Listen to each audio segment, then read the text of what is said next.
कमल की डंडी होती है, कमल की डंडी में एक पाइप जैसा होता है, बिल्कुल पतली सी नली होती है। इतना छोटा शरीर बना लेना कि कमल की डंडी में प्रवेश कर जाए, इतना छोटा सा शरीर बना लेना, बिल्कुल अणु जैसा।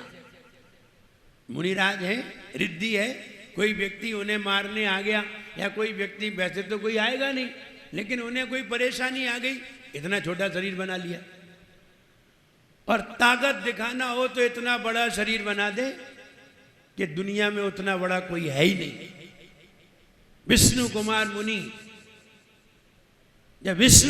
मुनि, जब उन्होंने छोटा शरीर बनाया तो इतना सा बना लिया, और जब बड़ा बनाया तो सुमेरु पर्वत भी छोटा हो गया।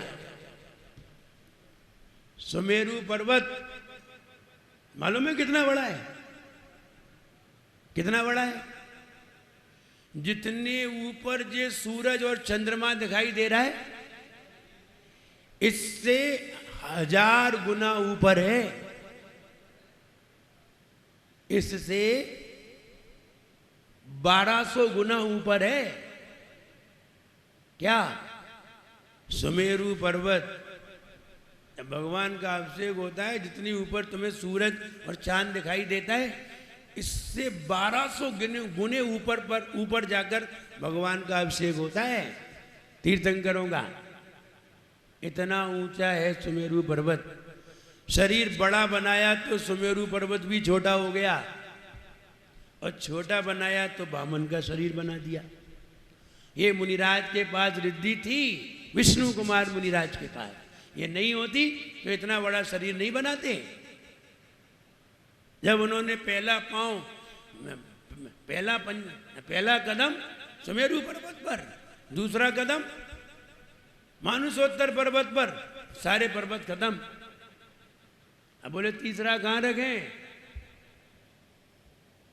तो नमूची ने कहा हमारी पीठ पे रख लो, अब और कोई जगह नहीं बची।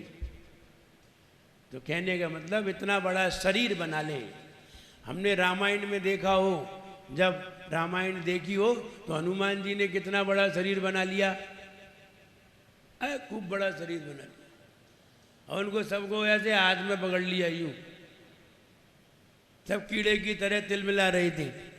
तो शरीर बड़ा बनाए तो इतना बड़ा कि सुमेरु पर्वत छोटा हो जाए, और छोटा बनाए तो इतना छोटा कि वो आंख में वो माऊ घुस जाती है, वो तो बहुत बड़ा है, उससे कई गुना छोटा शरीर बना दे।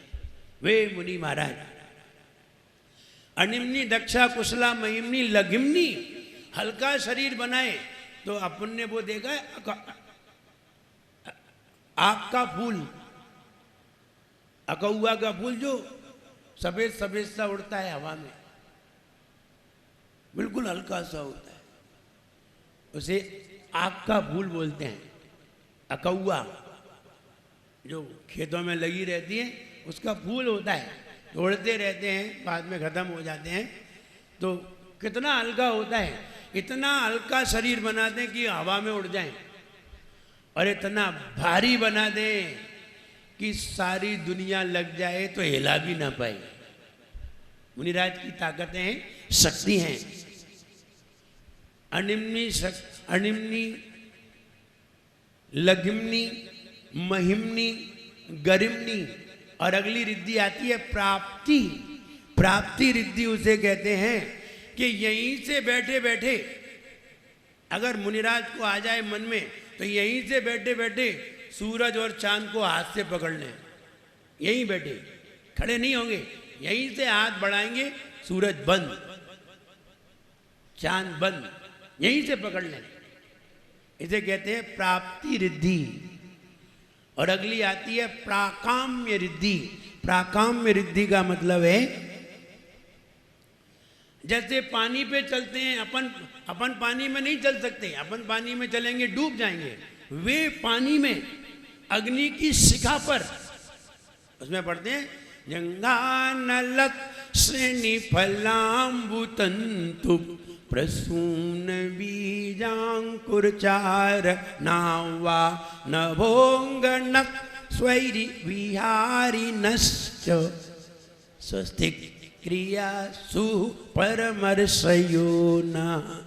ये पढ़ते हैं। जंगा नल यानी अग्नि की शिखा पर ऐसे ही चले जाते हैं जैसे अपन जमीन पे चलते हैं। वे अग्नि के ऊपर से निकल जाते हैं, लेकिन अग्नि की शिखा बुझती नहीं है।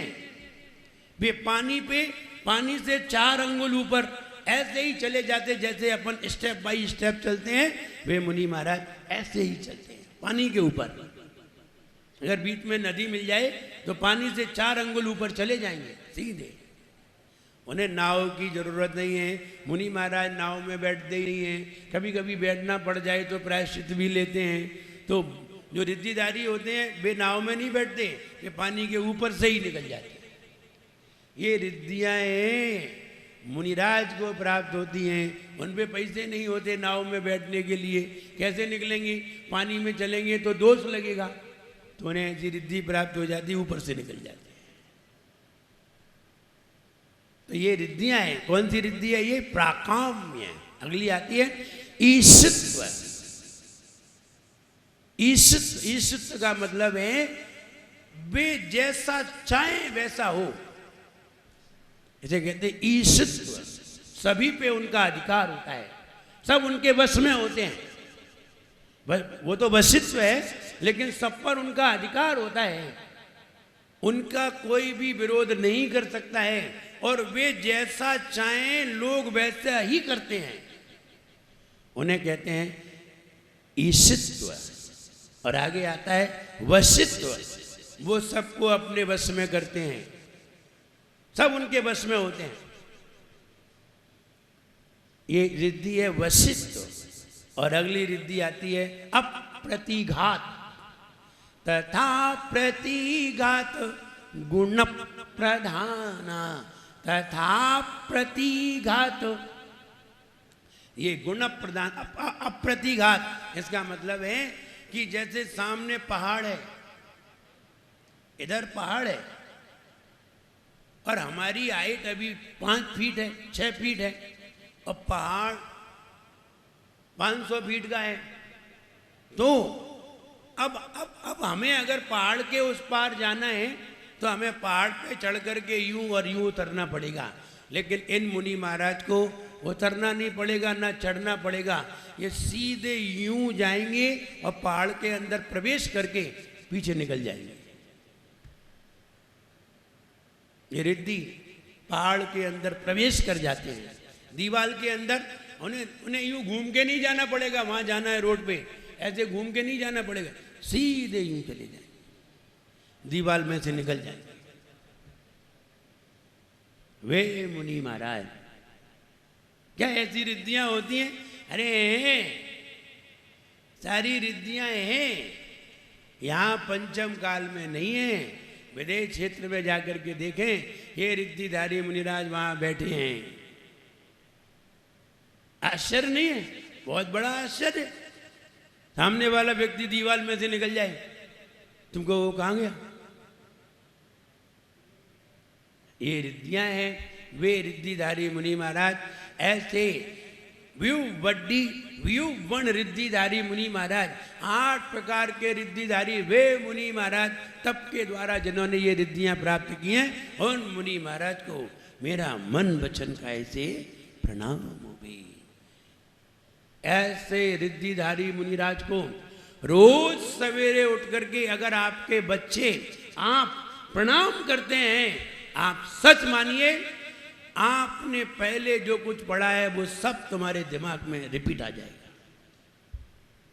कहीं नहीं जाएगा, लौट के आ जाएगा। आपने जो पढ़ा है वो भूलेंगे नहीं, याद बना रहेगा। क्योंकि इन रिद्धिधारी मुनिराज का हम आशीर्वाद ले रहे हैं, रोज नमस्कार कर रहे हैं, उनकी वंदना कर रहे हैं। उनका ऐसा आशीर्वाद ही सारे कार्य सफल करा देता है। इसलिए इनकी जाप आचार्य विमल सागर जी महाराज जी यही वाले मंत्रों की जाप किया करते थे, और इन्हीं मंत्रों के बल पर उन्हें सारे निमित्त का ज्ञान हुआ था। इसलिए जब भी फ्री हुआ करें, इन मंत्रों का खूब जाप किया करें। हम शाम को भी 48 मंत्र की जाप कराते हैं। ओम ह्रीम परम नमो जनानम जिन संज्ञा प्राप्त है दीपम समर्पयामी स्वाहा, रोज करवाते हैं। क्यों करवाते हैं? इसीलिए करवाते हैं आप लोगों को भी याद हो जाए। हम लोगों को तो याद है, हम लोग तो करते ही हैं। इसलिए वे मुनि महाराज बहुत ताकतवर होते हैं, उनका आशीर्वाद बहुत फलता है जो इस तरह की जाप आदि किया करते हैं। आइए, वे मुनि महाराज को हमने प्रणाम किया है। आइए अर्थ देखते हैं। चित्र में देखिए, चित्र में आदिनाथ भगवान विराजमान है और आदिनाथ भगवान के सामने आचार्य मानुतुंग महाराज विराजमान है। सामने देखिए एक पूरा चांद बना हुआ है, पूरा चांद। दूसरी तरफ देखिए आधा चांद, अष्टमी का चांद। तीसरा देखिए तीज का चांद। तीज के चांद में कलाएं कम है। और फिर एक और देखिए कि व्यक्ति के मुंह में पूरा चंद्रमा जा रहा है, पूरा चंद्रमा जा रहा है। लेकिन आदिनाथ भगवान जिधर बैठे हैं उधर वही व्यक्ति मुंह किए हुए है। उस व्यक्ति का नाम है केतु। ये केतु है। और वही केतु जब भगवान की ओर मुख किए हुए हैं और भगवान को भी अपने मुंह में लेना चाह रहा है, लेकिन भगवान उसके मुंह में नहीं जा रहे हैं। चांद को तो उसने दबा लिया, लेकिन भगवान को नहीं दबा पा रहा है। वो उसका मुंह खुला है और भगवान बाहर ही हैं, भगवान को नहीं गिरफ्त पा रहा है। तो आचार्य मानुतुंग महाराज ये कह रहे हैं कि वह केतु जो चंद्रमा को भी ग्रस लेता है और वो चंद्रमा जो बादलों से भी ढक जाता है, जिसमें ग्रहण पड़ जाता है, धीरे धीरे उसकी कलाएं ढक जाती हैं और एक दिन ऐसा आता है कि केतु चंद्रमा को ही खा जाता है, जिसे हम चंद्र ग्रहण कहते हैं, जिसे हम चंद्र ग्रहण कहते हैं। और अब वो ये कहने जा रहे हैं भगवान जी, चंद्रमा को तो कोई ग्रस भी लेता है, बादल ढक भी लेता है, कलाएं कम भी हो जाती हैं, लेकिन आप अपूर्व चंद्रमा हो। आपको न राहु न केतु ढक पा रहा है, न बादल ढक पा रहे हैं, न केतु ग्रस पा रहा है, और न ही आप में आपकी कोई कलाएं कम हो रही हैं, न ही आपका ज्ञान कमजोर हो रहा है। आप चंद्रमा से भी ज्यादा महत्वशाली हैं। ये बात कहने जा रहे हैं, प्रशंसा करने जा रहे हैं। हम समझते थे चंद्रमा ही बहुत महत्वशाली है, आप तो चंद्रमा से भी ज्यादा अतिशयकारी है। ये वाली बात आचार्य मानुतुंग महाराज कहने जा रहे हैं। आप ये चंद्रमा कोई खास बात नहीं है। जम्बू द्वीप में कितने चंद्रमा हैं? 2। जम्बू द्वीप में कितने सूरज हैं? 2। जम्बू द्वीप में कितने तारे हैं? एक चंद्रमा के परिवार में 66,975 कोड़ा कोड़ी तारे हैं। कितने? 66,975 कोड़ा कोड़ी तारे हैं। लेकिन मनुष्य लोक के तारे अलग हैं, देवलोक के दूसरे के तारे अलग हैं, सब अलग अलग जगह के हैं।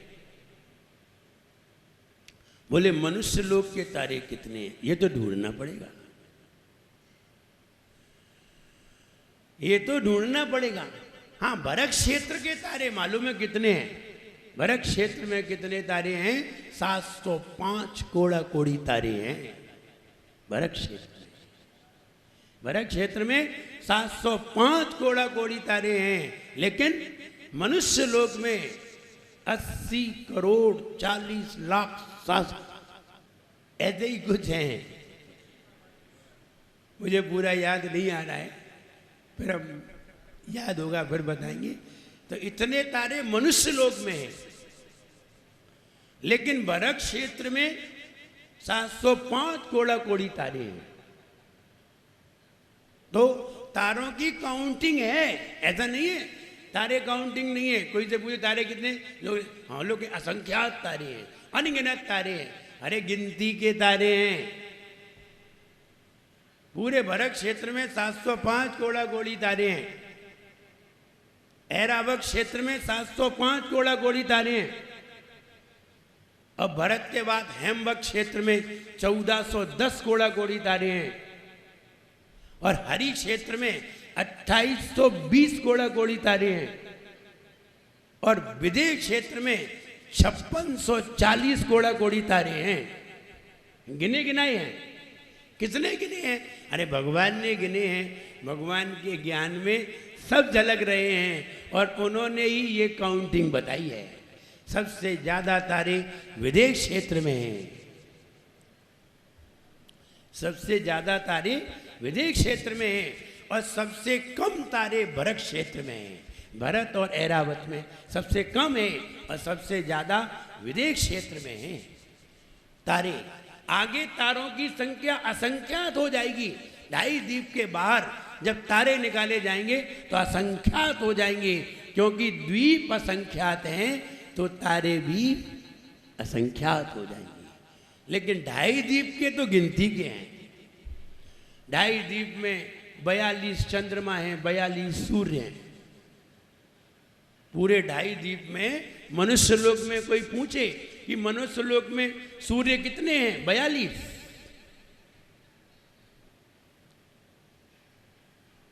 तो ये सब गिनती के हैं। तो कहने का मतलब ये है सबकी गिनती है। और आपको पता चल जाएगा जब आप जैन ज्योग्राफी पढ़ेंगे तो बहुत सारी बातें आपको पता चलेंगी। सूरज कितना बड़ा है, कैसा है, क्या है। लेकिन जैन ज्योग्राफी पढ़ोगे तो, और कहीं तुमने गूगल पे प्रश्न डाल दिया तो वो तो साइंस वाला ले आएगा, और साइंस वाला ले आएगा तो गलत हो जाएगा। इसलिए कई बातें ऐसी हैं। जैसे आज रास्ते में जा रहे थे, आज सौच जा रहे थे, तो रास्ते में लोग कह रहे थे कि हमने ये कहाँ जा रहे हैं? बोले रेल की पटरी पर जा रहे हैं।